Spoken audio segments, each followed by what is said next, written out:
शांभवी, अगं आईची आठवण येते का? रडायला काय झालं? आपण शोधतोय ना, सापडेल. त्यासाठी नाही भैयाची. मग काय आहे? कसं सांग मला, मला खरंच कळत नाहीये.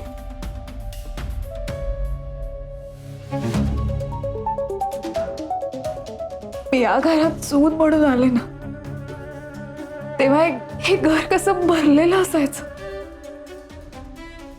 साकेत आणि अनिकेत एकमेकांसोबत किती प्रेमाने वागायचे, बोलायचे. मग अचानक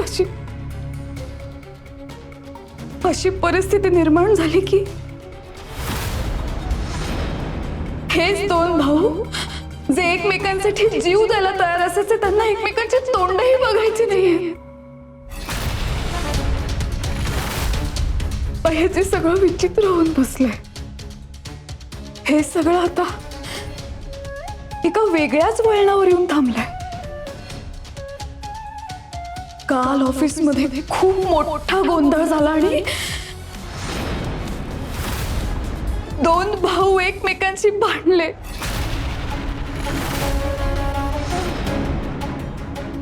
अगं काय झालं, नीट सांगशील का मला? नको भैयाची, मी जर तुम्हाला सांगितलं ना तर तुम्हाला नाही सहन होणार. तुम्ही हवं तर साकेतला विचारा, मी नाही सांगू शकत.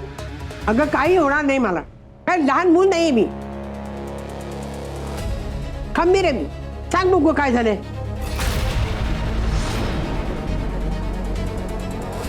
भैयाजी, तुम्ही काल विचारलं होतं ना की अनिकेत कुठे? हा, खोटं बोलला होता साकेत. तो पण म्हणाला होता ना ऑफिसमध्ये खूप वर्कलोड आहे. हे सगळं खोटं आहे. म्हणजे खरं प्रकरण काही वेगळंच आहे.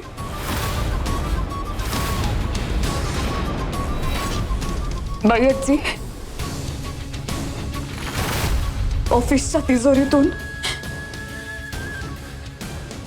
20 लाख रुपये चोरले. काय? काय? 20 लाखाची चोरी हो बाई. कोणी केली? खरंच कसं सांगू मला कळत नाहीये. पण भैयाजी, तुम्ही आता मला विचारताय म्हणून मी स्पष्ट सांगते. पैसे अनिकेतने चोरलेले. हा? अगं कशासाठी? एवढी काय गरज होती पैशाची? मुळात तू त्याला चोरले का म्हणतीयस? ऑफिसमध्ये काम करतो ना, कामासाठी लागले असेल पैसे एवढे. तसं नाहीये ते भैयाजी.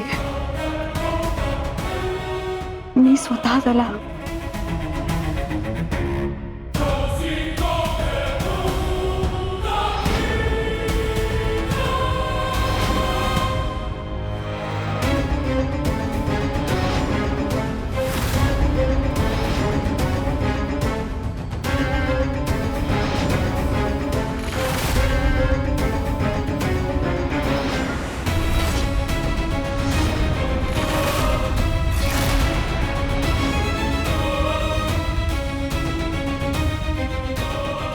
काल ऑफिसमध्ये पोलीस येऊन गेले भैयाजी. साकेतने तक्रार मागे घेतली. तुम्ही विचारत होतात ना अनिकेत कुठे? साकेत काल खोटं बोलला. खरं हे सगळं घडलं होतं. अनिकेत आणि चोरी? हो भैयाजी, पैसे अनिकेतनेच घेतले होते. त्यांनी ते परत आणून दिले म्हणून आज सगळे गप्प आहेत. पण त्यांनी ते पैसे का नेले, कुणाला दिले, कशासाठी गेला होता ह्याचं उत्तर नाही दिलेलं अजून त्यांनी भैयाजी. मला खूप भीती वाटायला लागली आता. आज ऑफिसमधून पैसे चोरीला गेले, उद्या घरातली तिजोरी उघडली जाईल. घरातल्या प्रत्येकाच्या जीवाला धोका असू शकतो. मला एक गोष्ट कळत नाही, अनिकेत हे स्वतः करतोय की त्याच्याकडून कोणी करवून घेत आहे. इतकं सगळं माझ्यापासून लपवून का ठेवलं तुम्ही? कुठे साकेत? तुम्ही प्लीज शांत बाबा येतजी. मी म्हणूनच तुम्हाला सांगत होते की घरात वाद नकोत, बाकी काही नाही. तुम्ही प्लीज तुम्ही शांत व्हा. कशी शांत होऊ? कशी शांत होऊ? जे खोटे वागलेत ना त्यांना सगळ्यांना माझ्यासमोर उभी कर. आत्ताच्या आत्ता बोलो बोला सगळ्यांना.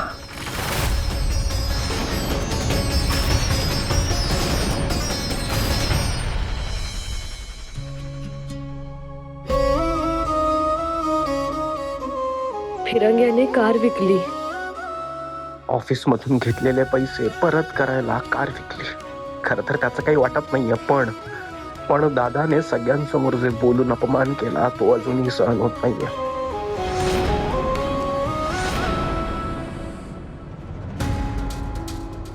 आई तेजा तुम्ही ते हे मटारची उसळ आवडते ना तुला, म्हणून घेऊन आले तुम्हा दोघांसाठी. दा एक विचारू का?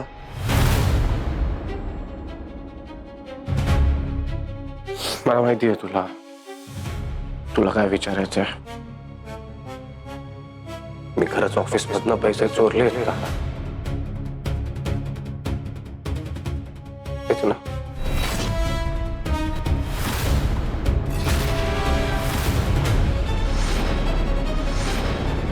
आई तुला सुद्धा हाच प्रश्न पडलाय का? मला वेगळेच प्रश्न पडले.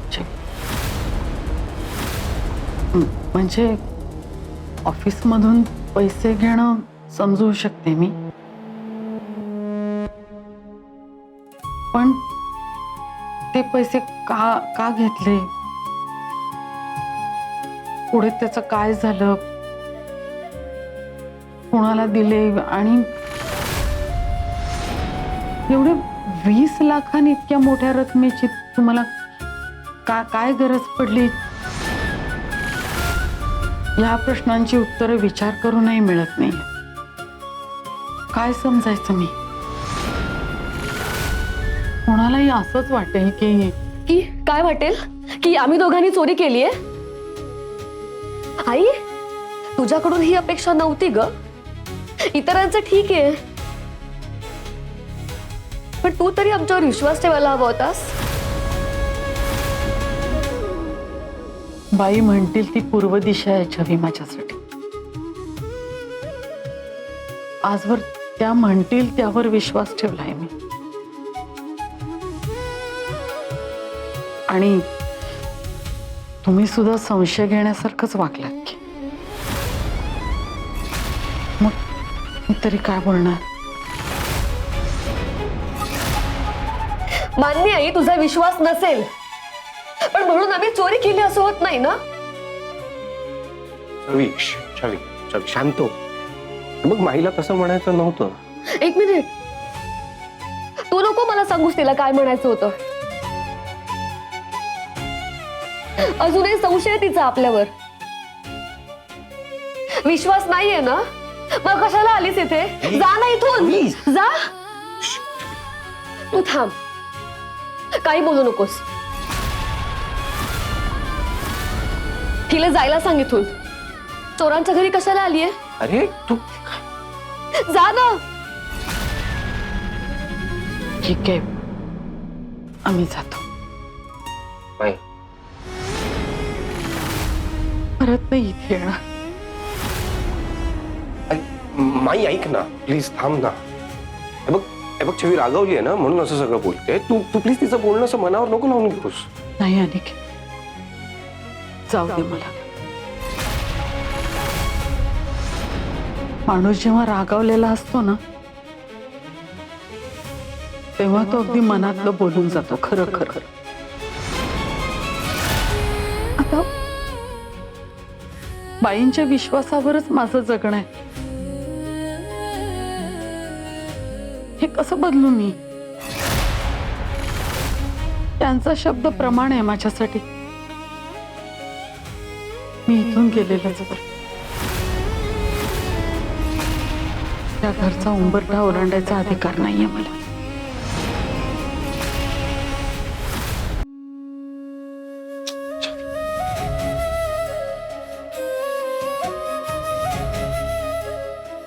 ताई, आपली आई साधी भोळी आहे ग. तिला कुठं कळतंय व्यवहारातलं.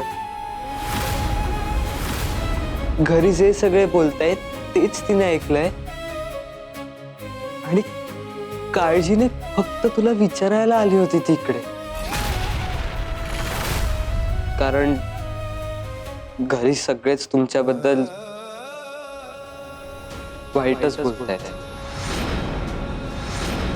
ते तिला सहन होत नाहीये आणि आवडतही नाहीये. तू तिच्यावर एवढं ओरडायला नको होतस.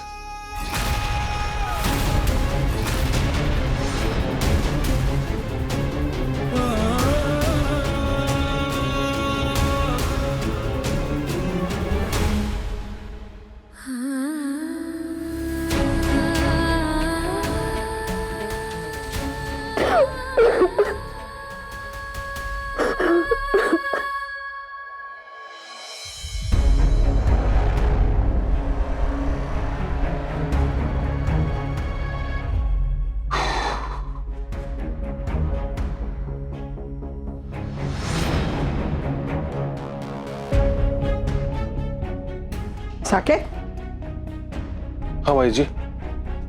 ऑफिसमध्ये चोरी झाली?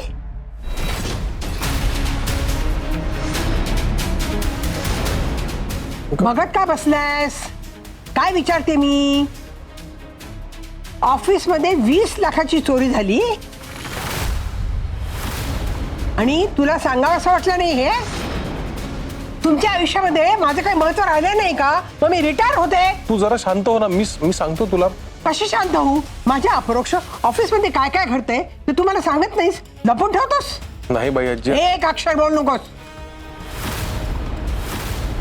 मला कुठलीही सारवा नकोय.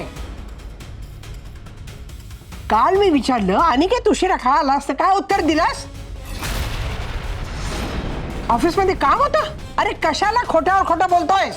बाई आजी, खरं तर तुला त्रास नको व्हायला म्हणून मी तुला काही सांगत नव्हतो. अरे तू मला सांगितलं नाहीस ना, याचा मला जास्त त्रास होतोय.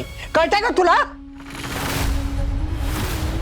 आपली मुलं आपल्याशी सर्रास खोटं बोलायला शिकलीत. हे शिकवलं का रे मी तुला?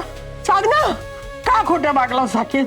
तुझ्या खोट्या वागण्यानं बायंजीला किती त्रास होतोय याचा विचार करायचा वाटला नाही तुला? बाई आजी, अगं मी तुझाच विचार करत होतो का खरंच. आणि काल ना परिस्थिती खूप हाताबाहेर निघून गेली होती का बाई आजी. अनिकेत 20 लाख रुपये घेऊन निघून गेला होता कोणालाही न सांगता. मला अजूनही कळत नाहीये अनिकेत असं का वागला खरंच. बाई आजी, तुम्ही शांत व्हा ना प्लीज. जाऊ दे आता, झालं ते झालं. अनिकेतने परत पैसे आणून दिलेत ना. जाऊ दे, विषय बंद करूया आता प्लीज. जाऊ दे नाही. आतापर्यंत तुम्ही माझ्यापासून खूप गोष्टी लपवून ठेवल्यात, पण आता नाही. आता मला सोक्ष मोक्ष लावायचं. साकेत चल माझ्याबरोबर. का ग, कुठे? अनिकेतने चोरी केली आहे ना, आणि चोरीचे पैसे परत दिले ना आणून. मला आज खऱ्या खोटाचा सोक्ष मोक्ष लावायचा आहे. चल. अगं बाई आजी, हे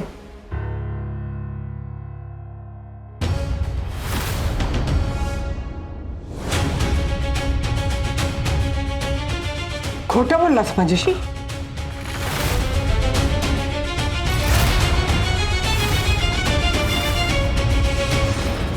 ऑफिस मधून 20 लाख चोरलेस तू?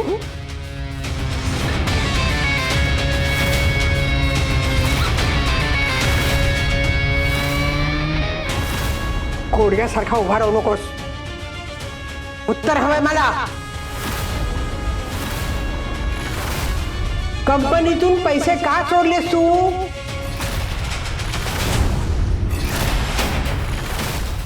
काय जरूर लागली तुला तेवढी? आणि पुन्हा पैसे आणून दिलेस? उत्तर कोण देणार? मला खरं खरं उत्तर हवंय अनिकेत.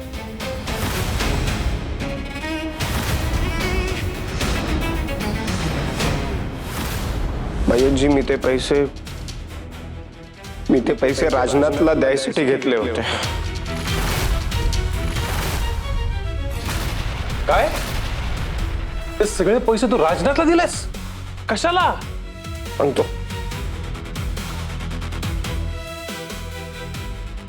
सगळं सांगतो. मी ऍक्च्युली ऑफिसमध्ये होतो त्या दिवशी.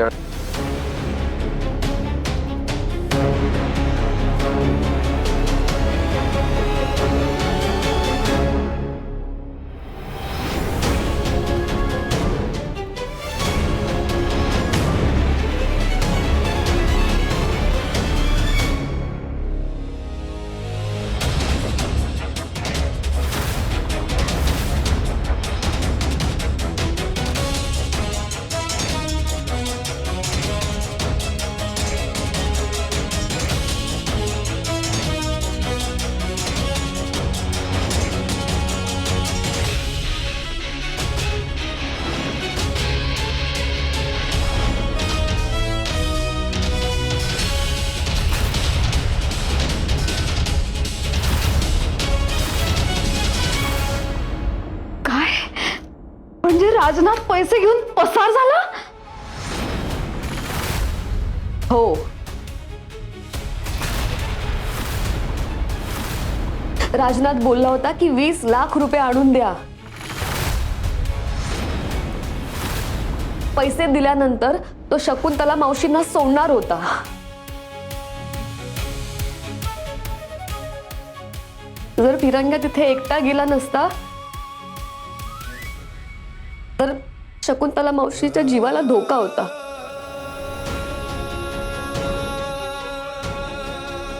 म्हणून तो एकटा गेला तिथे, कारण त्याला त्यांच्या जीवाची जास्त पर्वा होती. आणि म्हणूनच आम्ही कोणालाच काही नाही सांगितलं. दादू, तुलाही काही नाही सांगितलं.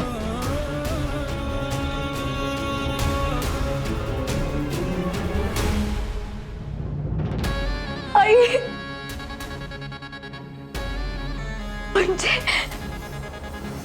आई अजूनही राजनाथच्या ताब्यात आहे?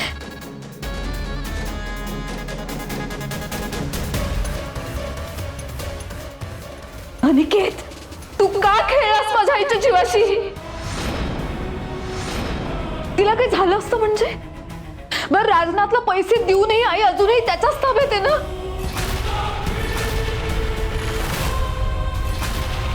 तुला खात्री होती का तिच्या जीवाला काही होणार नाही?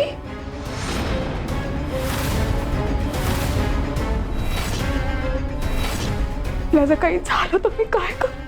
शांभवी शांत हो, शांत हो. आम्हाला पण काळजी आहे शकुंतला मावशीची, आणि आम्ही तिथे त्यांना वाचवायलाच गेलो होतो. पण त्या राजनाथने ना सगळं डाव पलटला.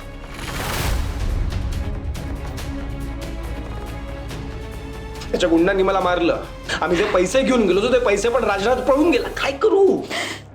मला काही कळत नाही साकेत. अरे, आईला तर राजनाथने मारून टाकलं तर? तू तरी त्याला विचार ना, बोल ना काहीतरी. अनिकेत, मला काहीही न सांगता का केलंस तू हे सगळं? हे सगळं करत असताना एकदा मला सांगायला हवं होतंस ना अनिकेत. आपण पोलिसांची मदत घेतली असती.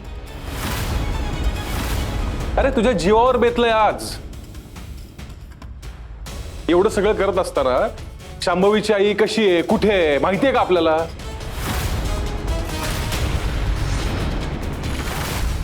पैसे दिल्यानंतर राजनाथने त्यांचं काय केलं असेल याचाही विचार करायचा होता ना.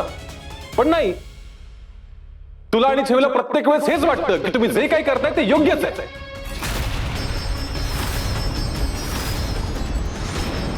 अनिकेत, मी हात जोडतो. आणि तुला विनंती करतो की इथून पुढे कृपया आमच्यामध्ये पडू नकोस.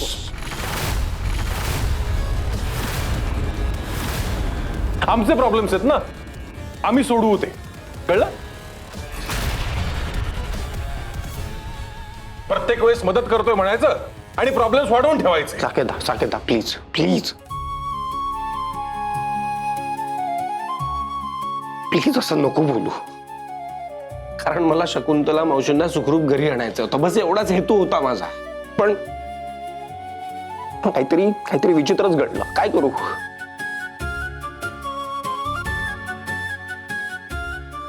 स्टील जोपर्यंत आम्ही शकुंतला मावशीला घरी आणत नाही तोपर्यंत आम्ही शांत बसणार नाही. परत तेच बोलतोयस तो अनिकेत. भैयाजी काय वागतोय हा? काय बोलतोय कळतंय का? अरे एवढे सगळे प्रयत्न केले, काय फायदा झाला त्याचा? सांग ना. तुम्ही दोघांना आमच्यापासून लांबच राहा प्लीज. काय बोलतोय दादू, अरे तू असं काय बोलतोयस? एकदा यश नाही आलं म्हणून प्रयत्न करायचे सोडून द्यायचे का आपण? अजिबात नाही.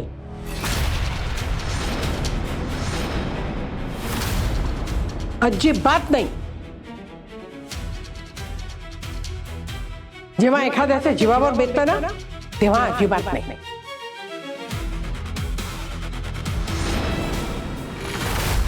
पण भैयाजी ही पद्धत नाहीये ना, आणि प्रश्न शांभवीच्या आईचा आहे. हो ना, मान्य आहे.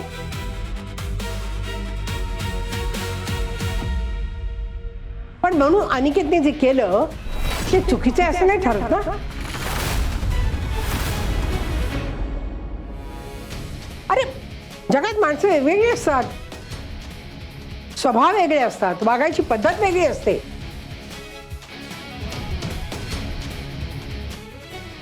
अनिकेत आणि छवीने जे केलं ते शकुंतला ताईंसाठीच केलं.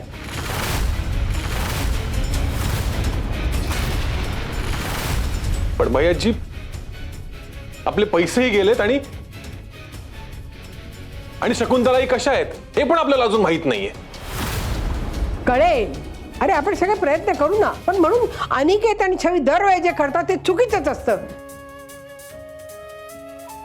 हा ना तुमच्या डोक्यातला संशय आहे ना, तो काढून टाका. कळलं?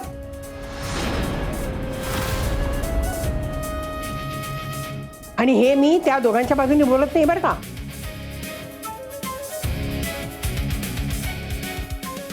दोन्ही बाजू ऐकल्या त्याच्यानंतर बोलते.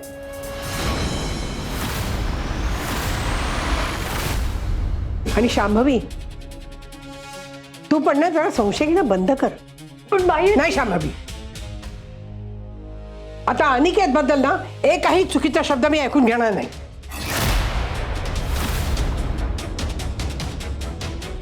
त्यांनी शकुंतलाबाईंना वाचवण्यासाठी भरपूर प्रयत्न केला ना.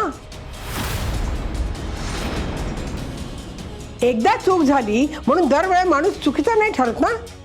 त्यांनी सुद्धा प्रयत्न केला.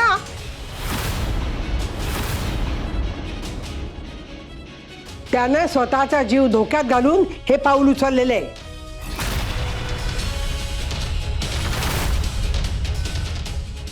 आणि साकेत तू तरी काय केलंस रे?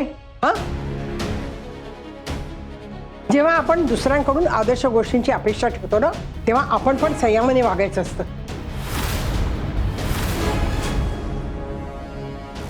तू सगळ्या ऑफिस समोर अनिकेतला चोर ठरवलास.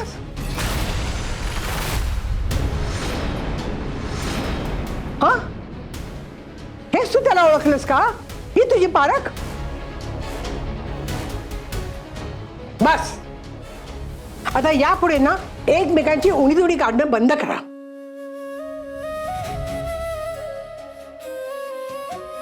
आणि त्या शकुंतलाबाई कशा मिळतात ना ते बघा जरा आधी. भांडणं बंद करा.